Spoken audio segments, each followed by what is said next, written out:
Hello दोस्तों, स्वागत है आपका हमारे यूट्यूब चैनल मरीन वर्ल्ड में। दोस्तों, आज के इस वीडियो में मैं आप लोगों को बताऊंगा मुग़ल साम्राज्य के रोचक इतिहास के बारे में। दोस्तों, वीडियो में आगे बढ़ने से पहले मैं आपसे रिक्वेस्ट करना चाहूँगा कि अगर आपने अभी तक मेरे चैनल को सब्सक्राइब नहीं किया है तो इसे ज़रूर सब्सक्राइब कर लीजिएगा, और अगर वीडियो अच्छा लगे तो इसे शेयर ज़रूर कीजिएगा। तो चलिए दोस्तों, इस वीडियो को स्टार्ट करते हैं। मुग़ल साम्राज्य की शुरुआत अप्रैल 1526 में इब्राहिम लोदी और बाबर के बीच हुए पानीपत के युद्ध के बाद हुई थी। इस युद्ध में जीत के बाद भारत में दिल्ली सल्तनत के शासन का खात्मा हुआ और मध्यकालीन भारत में मुग़ल वंश की नींव रखी गई थी, जिसके बाद करीब 18वीं शताब्दी देश के प्रथम स्वतंत्रता संग्राम तक मुग़लों ने भारतीय उपमहाद्वीप पर राज किया था। ब्रिटिश ईस्ट इंडिया कंपनी के आने तक भारत में मुग़लों ने अपना शासन चलाया था। मुग़ल साम्राज्य एक काफ़ी कुशल, समृद्ध और संगठित साम्राज्य था। मुग़ल वंश का शासन भारत के मध्ययुगीन इतिहास के एक युग परिवर्तन को प्रदर्शित करता है। मुग़ल कालीन भारत में ही कला, शिल्पकला का विकास हुआ। भारत में ज़्यादातर खूबसूरत एवं ऐतिहासिक इमारतें मुग़ल काल के समय में ही बनाई गई थीं। इन इमारतों में सांची के स्तूप, आगरा में स्थित दुनिया के 7 अजूबों में से एक ताजमहल, दिल्ली का लाल किला, अजंता एलोरा की गुफाएं, उड़ीसा की प्रसिद्ध मंदिर खजुराहो के मंदिर, तंजौर के अद्भुत मूर्तिकला, शेरशाह सूरी का ग्रैंड ट्रंक रोड, बीजापुर का गोल गुंबद आदि शामिल हैं। तो आइए जानते हैं मुग़ल वंश के इतिहास के बारे में। पहले हम संक्षेप में जान लेते हैं, फिर विस्तार से जानेंगे। इस साम्राज्य का पूरा नाम था मुग़ल वंश और इसका शासनकाल था 1526 से 1857 तक। मुग़ल राजवंश का सत्ता का केंद्र था दिल्ली, औरंगाबाद और आगरा, और इसके प्रमुख शासक थे बाबर, हुमायूं, अकबर, जहांगीर, शाहजहां और औरंगजेब। और शासनकाल से कला से जुड़ी प्रमुख उपलब्धियां हैं ताजमहल, लाल किला, जामा मस्जिद, बीबी का मकबरा, लाहौर का मस्जिद, मोती मस्जिद, तख्ते ताउस इत्यादि इस शासन की प्रमुख उपलब्धियां हैं। और इसके प्रथम शासक थे बाबर और अंतिम शासक था बहादुर शाह जफर। मुग़ल साम्राज्य का कुल शासनकाल था लगभग 331 साल। अब हम मुग़ल वंश के शासकों की सूची जान लेते हैं। इस सूची में सबसे पहले नाम आता है बाबर का, जो कि 30 अप्रैल 1526 से लेकर 26 दिसंबर 1530 तक दिल्ली की सत्ता पर काबिज होता है। उसके बाद उसका बेटा हुमायूं 26 दिसंबर 1530 से लेकर 17 मई 1540 तक शासन देखता है। उसके बाद उसका बेटा अकबर 27 जनवरी 1556 से लेकर 27 अक्टूबर 1605 तक शासन देखता है। उसके बाद उसका बेटा जहांगीर 27 अक्टूबर 1605 से लेकर 8 नवंबर 1627 तक दिल्ली की सत्ता पर काबिज होता है। उसके बाद शाहजहां, जो कि 8 नवंबर 1627 से लेकर 31 जुलाई 1658 तक दिल्ली की सत्ता संभालता है। और उसके बाद उसका बेटा औरंगजेब, जो कि 31 जुलाई 1658 से लेकर 3 मार्च 1707 तक शासन देखता है।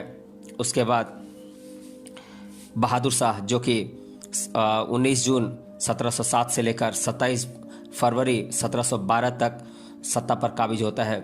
उसके बाद उसका बेटा जहांदार शाह, जो कि 27 फरवरी 1712 से लेकर 11 फरवरी 1713 तक राजगद्दी संभालता है। उसके बाद उसका बेटा फारुखसियार, जो कि 11 जनवरी 1713 से लेकर 28 फरवरी 1719 तक दिल्ली की सत्ता संभालता है। उसके बाद मोहम्मद शाह 27 सितंबर 1719 से लेकर 26 अप्रैल 1748 तक सत्ता पर काबिज होता है। उसके बाद अहमद शाह बहादुर, जो कि 26 अप्रैल 1748 से लेकर 2 जून 1754 तक दिल्ली की सत्ता संभालता है। उसके बाद आलमगीर द्वितीय, जो कि 2 जून 1754 से लेकर 29 नवंबर 1759 तक शासनकाल संभालता है।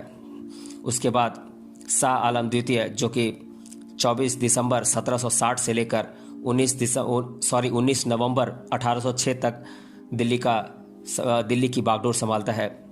उसके बाद अकबर शाह द्वितीय, जो कि 17 नवंबर 1806 से लेकर 28 दिसंबर 1837 तक दिल्ली की सत्ता पर काबिज होता है। उसके बाद अंतिम मुगल सम्राट बहादुर शाह द्वितीय, जो कि 28 सितंबर 1837 से लेकर 14 सितंबर 1857 तक दिल्ली की सत्ता संभालते हैं। अब हम मुगल वंश के इतिहास के बारे में जान लेते हैं। यहाँ मैं आप लोगों को मुगल वंश के प्रमुख शासकों और उनके कार्यकाल के बारे में संक्षिप्त में जानकारी उपलब्ध करवा रहा हूँ, और इनके बारे में मैं आने वाले वीडियोस में विस्तार से सभी शासकों के बारे में अलग अलग वीडियोस लेकर आऊँगा।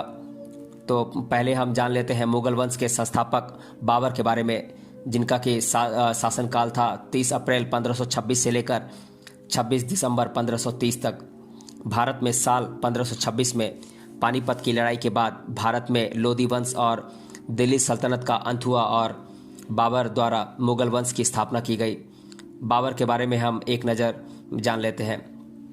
इसका पूरा नाम था जहीरुद्दीन मोहम्मद बाबर, और इसका जन्म हुआ था 14 फरवरी 1483 को अंदीजान उज्बेकिस्तान में, और इनके पिता का नाम था उमर शेख मिर्ज़ा फरगना राज्य की, जो कि फरगना राज्य के शासक थे, और इनकी माता का नाम था कुतलुग निगार खातून।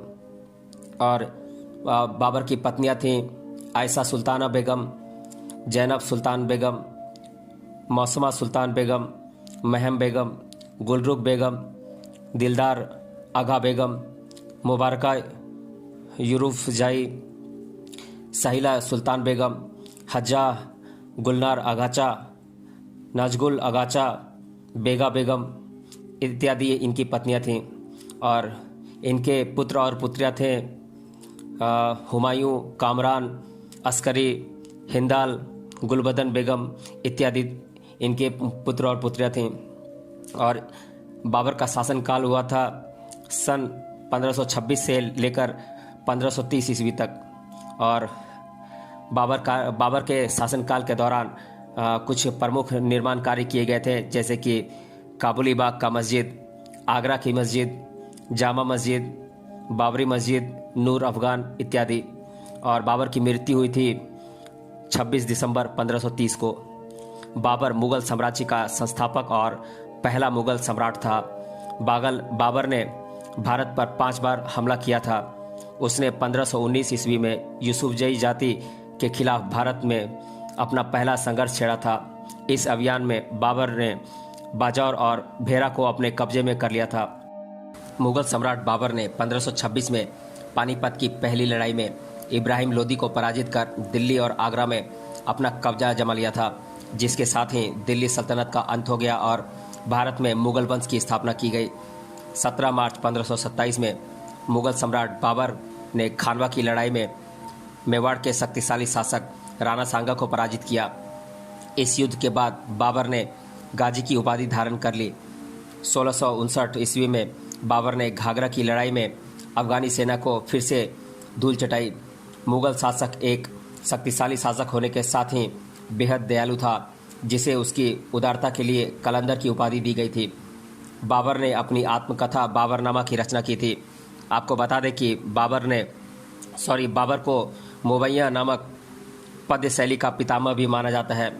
बाबर की मृत्यु के बाद उसके पुत्र हुमायूं ने मुगल साम्राज्य का शासन संभाला। अब हम मुगल सम्राट हुमायूं के बारे में जान लेते हैं। हुमायूं का पूरा नाम था नसीरुद्दीन मोहम्मद हुमायूं, और इसका जन्म हुआ था 6 मार्च सन 1508 ईस्वी में काबुल में। और हुमायूं के पिता का नाम था बाबर, और इनकी माता का नाम था महम बेगम। और हुमायूं का पहला शासनकाल था 26 दिसंबर 1530 से 27 मई 1540 तक, और दूसरा शासनकाल था 22 फरवरी 1555 से लेकर 27 फरवरी 1556 तक। और हुमायूं का उत्तराधिकारी था अकबर, और हुमायूं की मृत्यु हुई थी 27 जनवरी सन 1555 ईस्वी में दिल्ली में।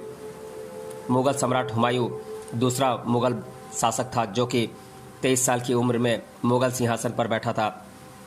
हुमायूं और शेरशाह के बीच कनौज और चौसा की लड़ाई में शेरशाह ने हुमायूं को पराजित कर दिया था, जिसके बाद हुमायूं भारत छोड़कर चला गया था। करीब 15 साल के निर्वासित जीवन व्यतीत करने के बाद हुमायूं ने 1555 ईस्वी में सिकंदर लोदी को पराजित कर दिल्ली का राज सिंहासन संभाला था। मुग़ल सम्राट हुमायूं ने ही हफ्ते में 7 दिनों में 7 अलग अलग रंग के कपड़े पहनने के नियम बनाए थे। अब हम मुग़ल सम्राट महान अकबर के बारे में जान लेते हैं। अकबर का पूरा नाम था अबुल फ़तह जलालुद्दीन मोहम्मद अकबर और अकबर का जन्म हुआ था 15 अक्टूबर 1542 में अमरकोट में। अकबर के पिता का नाम था हुमायूं और अकबर की माता का नाम था नवाब हमीदा बानो बेगम साहिबा। और अकबर का शासनकाल था 11 फरवरी 1556 से लेकर 27 अक्टूबर 1605 तक। और अकबर का उत्तराधिकारी था जहांगीर और अकबर की मृत्यु हुई थी 27 अक्टूबर 1605 ईस्वी में फतेहपुर सिकरी में आगरा में। मुग़ल सम्राट हुमायूं की मृत्यु के बाद उनके पुत्र अकबर मुग़ल सिंहासन की राजगद्दी पर बैठे थे। 14 साल की छोटी सी उम्र में ही अकबर को मुग़ल साम्राज्य का शासक बनाया गया था। इसीलिए कुछ समय तक उनके पिता के मंत्री बैरम खान उनके संरक्षक रहे। मुग़ल सम्राट अकबर के शासनकाल में मुग़ल साम्राज्य की एक नई शुरुआत हुई थी। इस दौरान भारतीय उपमहाद्वीप के ज़्यादातर हिस्से पर मुग़ल साम्राज्य का विस्तार किया गया था। अकबर ने पंजाब, दिल्ली, आगरा, राजपूताना, गुजरात, बंगाल, काबुल, कंधार में अपना साम्राज्य स्थापित कर लिया था। अकबर के शासनकाल के दौरान आगरा का किला, बुलंद दरवाज़ा, फतेहपुर सिकरी, हुमायूं का मकबरा, इलाहाबाद का किला, लाहौर का किला और सिकंदरा में अकबर का खुद का मकबरा समेत कई वास्तुशिल्प कृतियों का निर्माण भी किया गया। अकबर दीन इलाही धर्म का प्रधान पुरोहित था। अब हम अकबर के दरबार के नवरत्नों के बारे में जान लेते हैं। तो ये नवरत्न थे बीरबल, अबुल फजल, मान सिंह, भगवान दास, तानसेन, फैजी, अब्दुल रहीम खाने खाना, मुल्ला दो प्याजा, टोडरमल। तो ये 9 नवरत्न थे। अब हम मुग़ल शासक जहांगीर के बारे में जान लेते हैं, जिसका कि शासनकाल था 1605 से लेकर 1627 तक। जहांगीर का पूरा नाम था मिर्ज़ा नूरुद्दीन बेग मोहम्मद खान सलीम जहांगीर और इसका जन्म हुआ था 30 अगस्त सन 1569 को फतेहपुर सिकरी में। और जहांगीर के पिता का नाम था अकबर और जहांगीर के माता का नाम था मरियम उज जमानी।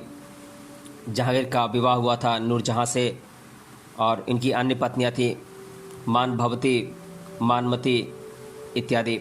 और जहांगीर का शासनकाल था 15 अक्टूबर 1605 से लेकर 8 नवंबर 1627 तक।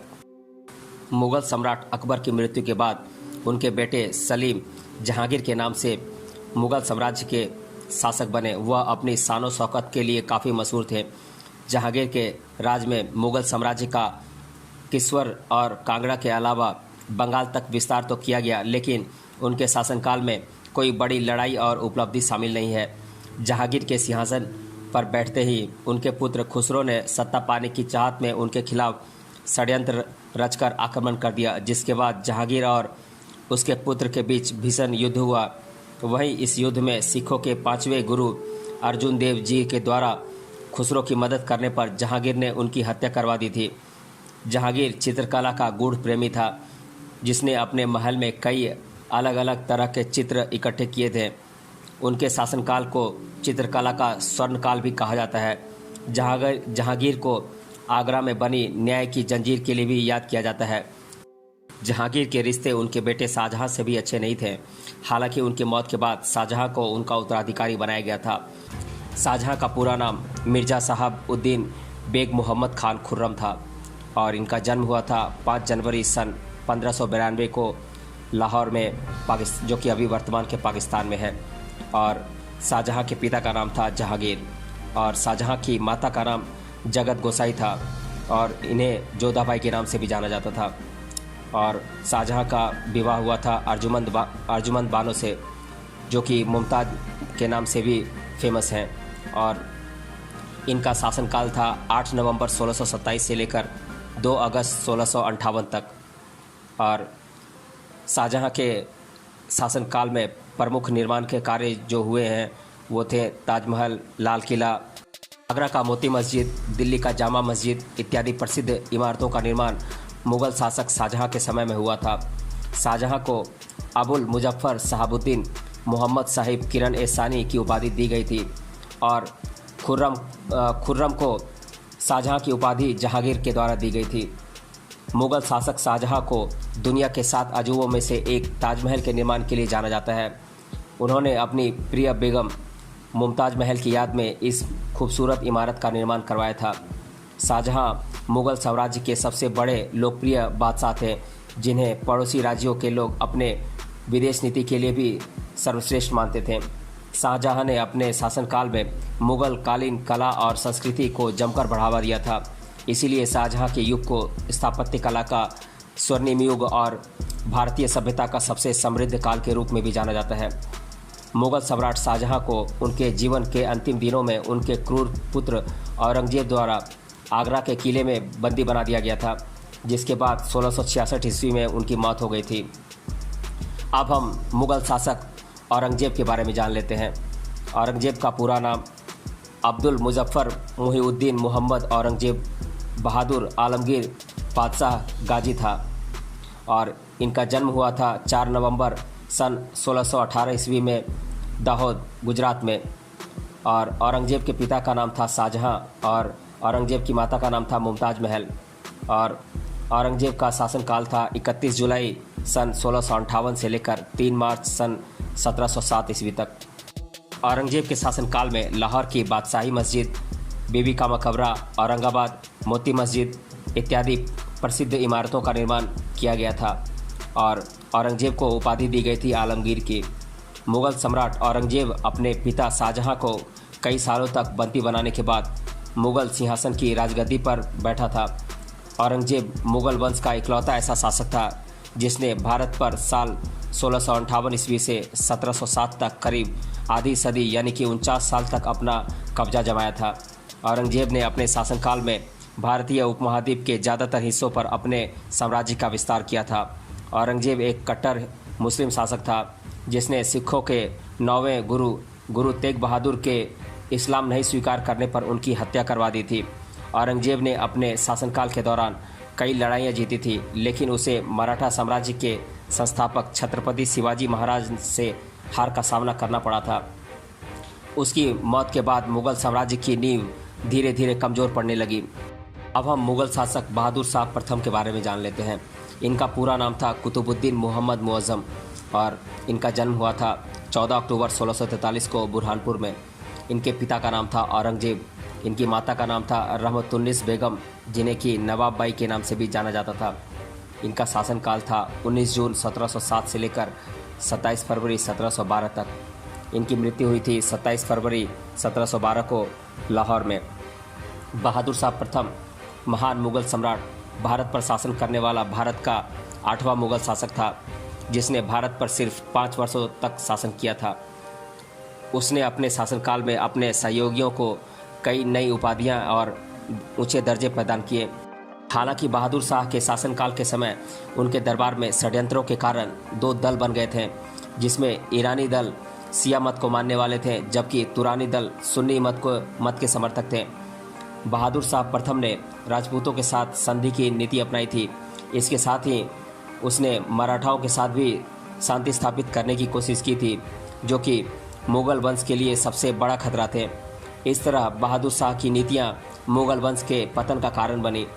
अब हम जहांदार शाह के बारे में जान लेते हैं, जिनका शासनकाल 1712 से लेकर 1713 ईस्वी तक था। इनका पूरा नाम था मिर्ज़ा मोइज़ुद्दीन बेग मोहम्मद खान जहांदार शाह बहादुर था और इनका जन्म हुआ था 9 मई 1661 को। इनके पिता का नाम था बहादुर शाह प्रथम और इनकी मृत्यु हुई थी 1713 ईस्वी में दिल्ली में। जहांदार शाह के पिता बहादुर शाह प्रथम की मौत के बाद उत्तराधिकार के लिए सभी भाइयों में काफ़ी संघर्ष हुआ। इस भीषण संघर्ष में उसके 3 भाइयों की मौत हो गई, जिसके बाद जहांदार शाह मुग़ल सिंहासन की राजगद्दी पर बैठा था। जहांदार शाह ने बेहद कम समय तक ही शासन किया था।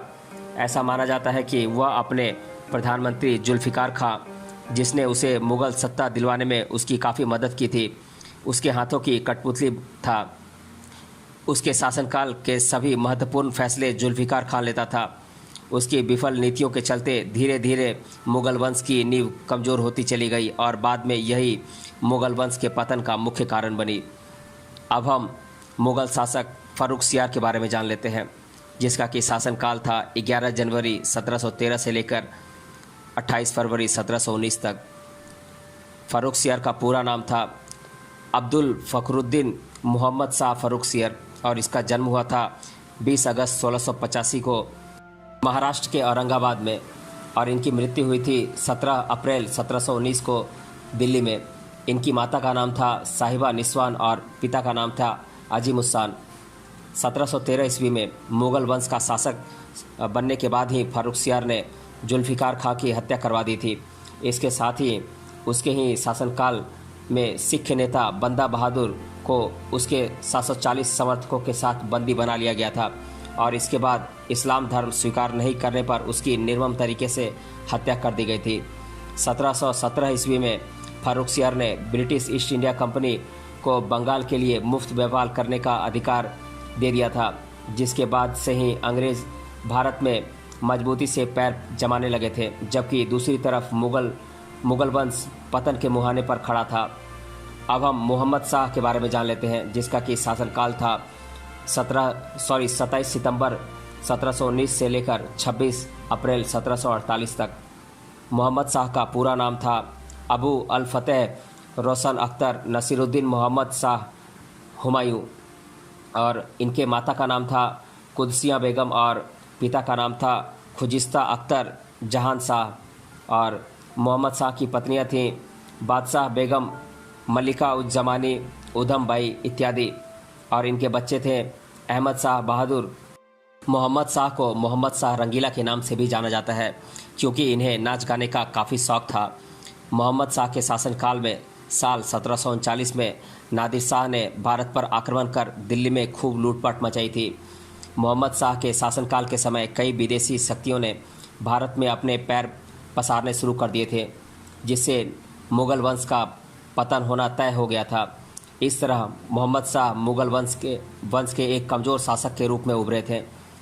अब हम मुग़ल शासक अहमद शाह बहादुर, जिनका कि कार्यकाल था 26 अप्रैल 1748 से लेकर 2 जून 1754 तक, इनके बारे में जान लेते हैं। मुग़ल सल्तनत पर करीब 6 साल तक अहमद शाह बहादुर ने शासन किया था। उसके शासनकाल में राज्य का कामकाज महिलाओं और हिजड़ों के एक गिरोह के हाथों में था। अहमद शाह बहादुर एक अयोग्य और अयास शासक था, जिसमें प्रशासनिक क्षमता न के बराबर थी। उसकी मूर्खतापूर्ण फैसलों से न सिर्फ मुग़ल अर्थव्यवस्था बेहद कमज़ोर हो गई, बल्कि भारत पर अफ़गान हमलों का खतरा भी बढ़ गया था। अब हम मुग़ल शासक आलमगीर द्वितीय, जिनका कि शासनकाल था 2 जून 1754 से लेकर 29 नवंबर 1759 तक था, इनके बारे में जान लेते हैं। इनका पूरा नाम था अजीज़ुद्दीन आलमगीर द्वितीय और इनका जन्म हुआ था 6 जून 1699 को मुल्तान में, जो कि अभी वर्तमान का पाकिस्तान में है। इनके पिता का नाम था जहांदार शाह और इनका शासनकाल था 1754 से लेकर 1759 तक और इनकी मृत्यु हुई थी 29 नवंबर 1759 को कोटला फतेह शाह में। अहमद शाह बहादुर को गद्दी से निष्कासित करने के बाद आलमगीर द्वितीय मुग़ल सिंहासन की राजगद्दी पर बैठा था। यह एक कमज़ोर प्रशासक था, जिसे सत्ता चलाने का कोई खास अनुभव नहीं था। आलमगीर द्वितीय अपने वज़ीर गाज़ीउद्दीन इमादुल मुल्क के इशारों पर काम करता था। हालांकि 1759 में उनके वज़ीर गाज़ीउद्दीन ने ही उनकी हत्या करवा दी थी। आलमगीर द्वितीय के शासनकाल में ही 1756 में अहमद शाह अब्दाली ने चौथी बार भारत पर आक्रमण किया था और दिल्ली में काफ़ी लूटपाट की थी और सिंध पर कब्जा कर लिया था। इसके साथ ही साल 1758 ईस्वी में मराठों ने दिल्ली पर चढ़ाई की। वहीं आलमगीर द्वितीय इन सभी घटनाओं को मूक दर्शक बनकर देखता रहा। इसके पहले 1757 में हुए पलासी के युद्ध में ईस्ट इंडिया कंपनी की जीत के बाद से भारत में अंग्रेज़ों की स्थिति मजबूत होती चली गई और मुग़ल पतन के मुहाने पर पहुंच गए। अब हम मुग़ल शासक शाह आलम द्वितीय के बारे में जान लेते हैं, जिनका कि कार्यकाल था 24 दिसंबर 1759 से लेकर 19 नवंबर 1806 तक। इनका पूरा नाम था अब्दुल्लाह जलालुद्दीन अब्दुल मुज़फ़्फ़र हमउद्दीन मोहम्मद अली गौहर शाह ए आलम द्वितीय था और इनका जन्म हुआ था 25 जून 1728 को शाहजहांबाद में और इनके माता का नाम था जीनत महल। इनके पिता का नाम था आलमगीर द्वितीय और इनका शासनकाल था 1759 से लेकर 1806 तक और इनकी मृत्यु हुई थी 19 नवंबर 1806 को। और शाह आलम द्वितीय 1759 में आलमगीर द्वितीय के उत्तराधिकारी के रूप में मुग़ल सिंहासन की गद्दी पर बैठा था। बादशाह शाह आलम द्वितीय ने अपने शासनकाल में ईस्ट इंडिया कंपनी से इलाहाबाद की संधि कर ली थी और इस संधि के मुताबिक वह ईस्ट इंडिया कंपनी से मिली पेंशन पर अपना जीवन यापन करता था। शाह आलम द्वितीय के शासनकाल के दौरान ही अहमद शाह अब्दाली ने आक्रमण कर दिया था। ऐसा माना जाता है कि शाह आलम द्वितीय का शासनकाल भारतीय इतिहास का सबसे संकटग्रस्त काल रहा था। इस समय ईस्ट इंडिया कंपनी भारत के बंगाल, बिहार, उड़ीसा समेत कई राज्यों पर अपना प्रभुत्व जमा चुकी थी और मुग़लों की शक्ति पूरी तरह कमज़ोर पड़ चुकी थी। अब हम मुग़ल शासक अकबर शाह द्वितीय के बारे में जान लेते हैं, जिनका कि शासनकाल था 19 नवंबर 1806 से लेकर 28 सितंबर 1837 तक। इनका पूरा नाम था अबू नासिर मोइनुद्दीन मोहम्मद अकबर शाह द्वितीय और इनका जन्म हुआ था 22 अप्रैल 1760 को मुकुंदपुर में। इनकी मृत्यु हुई थी 28 सितंबर 1837 को दिल्ली में और इनकी माता का नाम था कदसिया बेगम और पिता का नाम था शाह आलम द्वितीय। अकबर शाह द्वितीय मुग़ल वंश का 18वां सम्राट था, जिसने करीब 31 साल मुग़ल सत्ता पर राज किया था। हालांकि उसके शासनकाल में मुग़ल काल का सबसे कठिन दौर चल रहा था। उस समय मुग़ल पूरी तरह कमज़ोर पड़ गए थे और उन्हें ब्रिटिश ईस्ट इंडिया कंपनी के सहारे अपना जीवन यापन करना पड़ रहा था।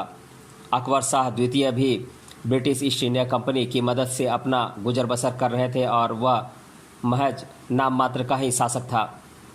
अब हम बहादुर शाह जफ़र, जिनका कि शासनकाल था 28 सितंबर 1837 से लेकर 14 सितंबर 1857 तक, इनके बारे में जान लेते हैं। इनका पूरा नाम था अबू जफ़र सिराजुद्दीन मोहम्मद बहादुर शाह जफ़र और इनका अन्य नाम था बहादुर शाह द्वितीय और इनका जन्म हुआ था 24 अक्टूबर सन 1775 को दिल्ली में और इनकी मृत्यु हुई थी 7 नवंबर 1862 को रंगून, बर्मा में और इनकी माता का नाम था लालबाई और पिता का नाम था अकबर शाह द्वितीय और इनका शासनकाल था 28 सितंबर 1837 से लेकर 14 सितंबर 1857 तक। बहादुर शाह जफ़र मुग़ल वंश के अंतिम शासक थे। इन्होंने आज़ादी के पहले स्वतंत्रता संग्राम तक अपना शासन किया था। बहादुर शाह जफ़र ने अंग्रेज़ों को भारत से खदेड़ने के लिए उनके खिलाफ विद्रोह किया। हालांकि अपने शासनकाल में उनके पास वास्तविक शक्तियाँ नहीं थी, वह अंग्रेज़ों पर आश्रित थे। 1857 में अंग्रेज़ों से हार के बाद उन्हें म्यांमार भेज दिया गया, जहां 1862 में उनकी मृत्यु हो गई और इसी के साथ सदियों तक भारत पर राज कर चुके मुग़लों का अंत हो गया। आज के इस वीडियो में हम जानेंगे मुग़ल साम्राज्य की वंशावली के बारे में। तो पहले हम जान लेते हैं मुग़ल शासक जहीरुद्दीन बाबर के बारे में। पहले हम इनके संतानों के बारे में जान लेते हैं। तो मुग़ल शासक जहीरुद्दीन बाबर की संतानें थीं फ़खरुन्निसा बेगम, जो कि उनकी पुत्री थी, मासूमा बेगम पुत्री, अस्कारी मिर्ज़ा पुत्र, कामरान मिर्ज़ा पुत्र, हिंदाल मिर्ज़ा पुत्र, गुलबतन बेगम, मेहर जान बेगम, एहसान दौलत बेगम, हुमायूं, जो कि बाबर के बाद मुग़ल वंश का शासक बनने वाला बाबर का पुत्र था, और बाबुल मिर्ज़ा, जो कि उनका पुत्र था। अब हम द्वितीय मुग़ल शासक हुमायूं की संतानों के बारे में जान लेते हैं। तो हुमायूं की संतानें थी अल अमान पुत्र अब्द अल फ़तेह जलालुद्दीन मोहम्मद अकबर, जो कि हुमायूं का पुत्र था और उनके बाद मुग़ल वंश का शासक बना था। बख्शी बानो बेगम, जो कि उनकी पुत्री थी, अकीकाह बेगम, जो कि उनकी पुत्री थी, बख्तल निसा बेगम, मिर्ज़ा मोहम्मद हकीम। अब हम तीसरे मुग़ल शासक जलालुद्दीन मोहम्मद अकबर की संतानों के बारे में जान लेते हैं। तो इनके संतानें थीं हसन, हुसैन, दादी खानम, जो कि उनकी पुत्री थी, सुल्तान सलीम नूर अल-दीन जहांगीर, जो कि अकबर का पुत्र और उसके बाद बनने वाला मुग़ल शासक था, शाह मुराद, दानियाल आरम बानू बेगम, जो कि उनकी पुत्री थी, शक्र अल निसा बेगम, जो कि उनकी पुत्री थी।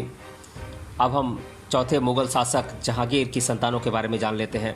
तो जहांगीर की संतानें थीं परवेज़ जो कि उनका पुत्र था, खुसरो, बहार बानो बेगम, सुल्तान अल निसा बेगम, खुर्रम सिहाब अल दिन शाहजहां जो कि जहांगीर का पुत्र था और उनके बाद बनने वाला मुग़ल शासक, और शहरयार जो कि उनका पुत्र था, जहांदार जो कि उनका पुत्र था।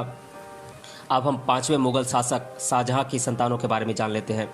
तो शाहजहां की संतानें थीं दारा शिकोह जो कि उनका पुत्र था, जहां आरा बेगम जो कि उनकी पुत्री थी, शाह शुजा, रोशन आरा बेगम जो कि उनकी पुत्री थी, मुही अल दिन, मोहम्मद आलमगीर औरंगजेब जो कि शाहजहां का पुत्र तथा उनके बाद बनने वाला मुग़ल शासक था, मुराद बख्श जो कि शाहजहां का पुत्र था, कुदैया जो कि उनका पुत्र था, गौहर आरा बेगम जो कि उनकी पुत्री थी। अब हम छठे मुग़ल शासक आलमगीर यानी कि औरंगजेब की संतानों के बारे में जान लेते हैं। औरंगजेब की संतानें थीं जेबुन्निसा जो कि उनकी पुत्री थी, जीनत उन्निसा जो कि उनकी पुत्री थी, मोहम्मद सुल्तान, मोहम्मद मोइज़म बहादुर शाह आलम जो कि औरंगजेब का पुत्र और उनके बाद बनने वाला मुग़ल शासक था, बदरुन्निसा बेगम जो कि उनकी पुत्री थी, जुवादत उन्निसा बेगम, मोहम्मद अकबर, मोहम्मद आज़म शाह, मिहिर उन्निसा, मोहम्मद काम बख्श इत्यादि इनके संतानें थीं। अब हम सातवें मुग़ल शासक बहादुर शाह आलम या बहादुर शाह प्रथम की संतानों के बारे में जान लेते हैं।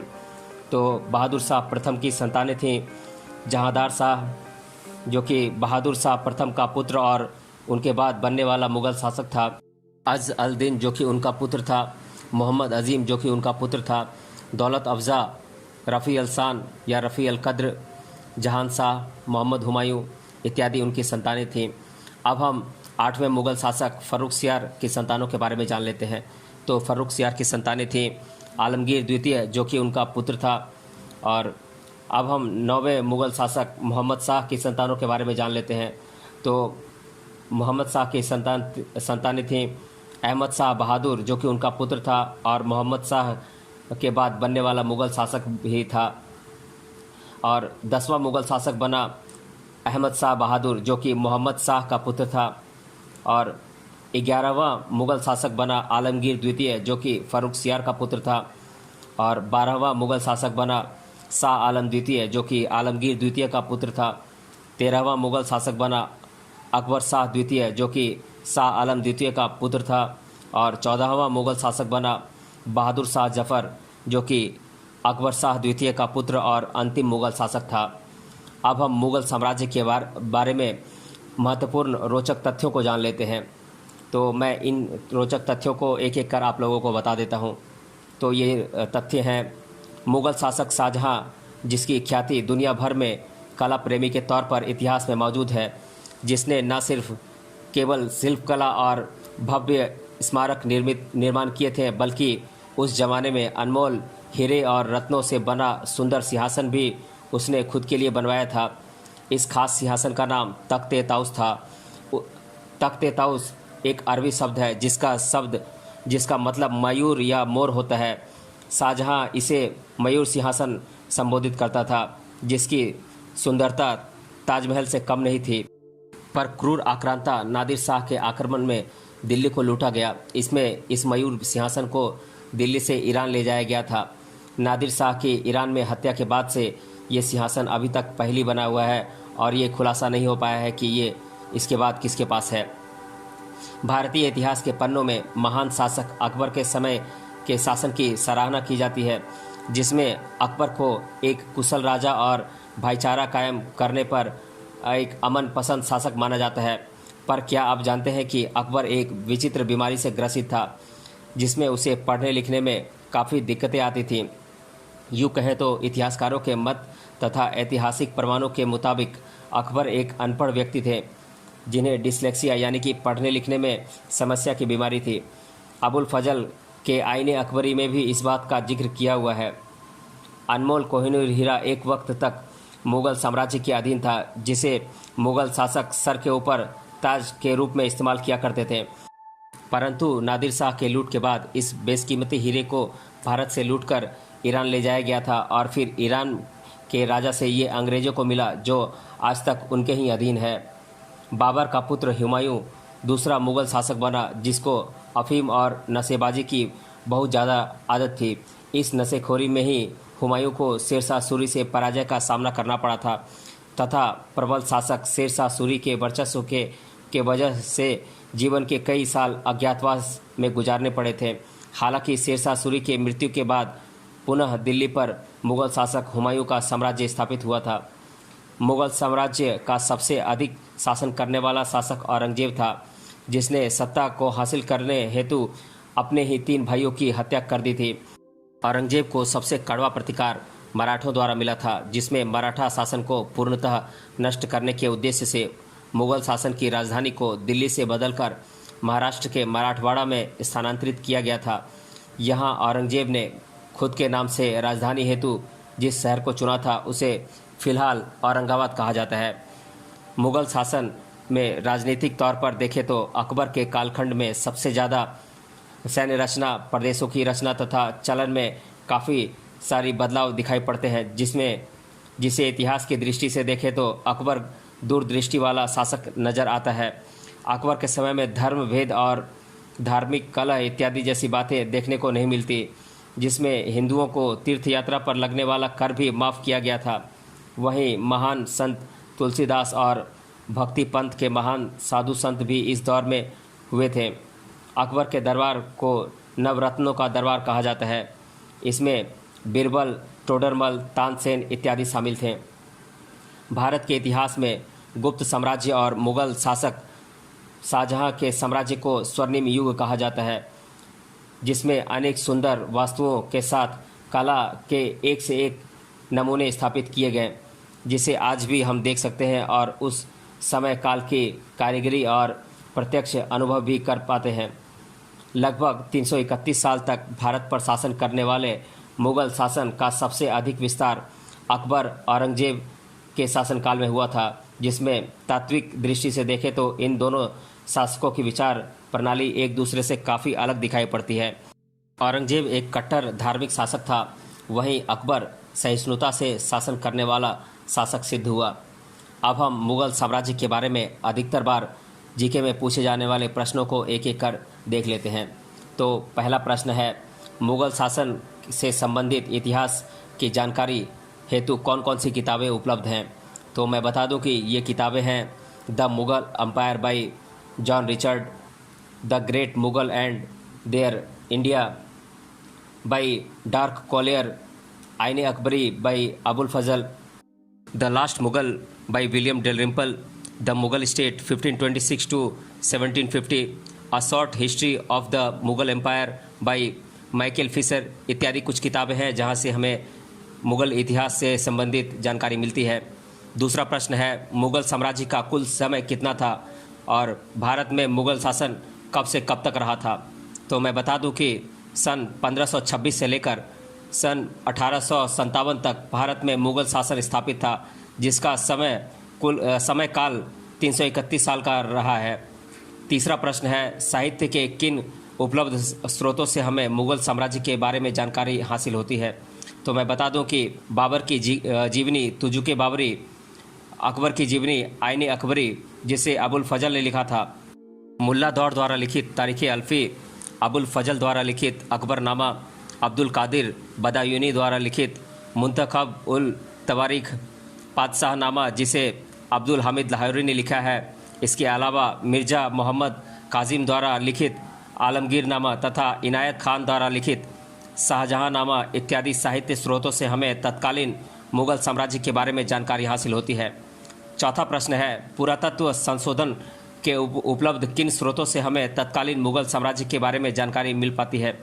तो मैं बता दूं कि मुग़ल साम्राज्य में वास्तुकला, चित्रकला और साहित्य इत्यादि पर काफ़ी कार्य किया गया था, जिसमें कुछ वस्तुएं सफ़ेद संगमरमर से तो कुछ जगहों पर लाल बलुआ पत्थर का भी उपयोग किया गया, जैसे कि आगरा का ताजमहल, दिल्ली का लाल किला, इसके अलावा जामा मस्जिद, मोती मस्जिद, लाहौर का किला, बीबी का मकबरा, जहांगीर का सिंहासन और मुग़ल शासकों के विभिन्न मकबरे आदि से तत्कालीन शासन की जानकारी हमें प्राप्त होती है। मुगल शासन के दौरान उपयोग में लाए गए शस्त्र और चलन प्रणाली से भी हमें उनके साम्राज्य की जानकारी हासिल होती है, जिसकी पुष्टि तत्कालीन साहित्यकारों द्वारा लिखित ग्रंथों और रचनाओं से होती है। तत्कालीन चित्रकला, वास्तुकला और साहित्य के स्रोत पुरातत्व के वे प्रमुख स्रोत हैं जिनसे आज भी उस दौर की काफ़ी ज़्यादा जानकारी हमें प्राप्त होती है। पांचवा प्रश्न है, मुगल कालीन वास्तु रचना और मूर्ति रचना पद्धति किस प्रकार की होती थी? इसमें किस तत्कालीन समय की कला पद्धति का प्रभाव दिखता है? तो मैं बता दूं कि प्राचीन भारत में गुप्त साम्राज्य और उससे पहले मंदिर और मूर्ति रचना में सबसे ज़्यादा दक्षिण भारत के द्रविड़ शैली के मंदिर पद्धति की झलक और प्रभाव था। इसमें उस समय के बुद्ध और अन्य धार्मिक मूर्तियों में भी इसका प्रभाव था, पर मुगल कालीन वास्तु और मूर्ति रचना में इंडो इस्लामिक तथा पर्शियन कला आविष्कार का प्रभाव साफ दिखता है, और जिसमें भव्य ऊंचे स्तंभ, मीनार, भव्य प्रवेश द्वार, मकबरे आदि शामिल हुए थे। सुंदर नक्काशी और चित्र शैली भी इसमें अधिकता से शामिल होने लगी थी। स्मारक तथा मकबरों का निर्माण भी अच्छी गुणवत्ता के पत्थरों और अन्य सामग्री से बने हुए नजर आते हैं। दोस्तों, आज के इस वीडियो में हमने जाना मुगल साम्राज्य के रोचक इतिहास और इससे जुड़ी महत्वपूर्ण जानकारी। अगर आपने अभी तक इस वीडियो को पूरा देखा है तो हमें कमेंट बॉक्स में कमेंट करके बताइए कि अकबर के बाद कौन सा मुगल शासक बना और उसका कार्यकाल कब से कब तक रहा। मिलते हैं अगले वीडियो में किसी अन्य टॉपिक के साथ। तब तक के लिए धन्यवाद।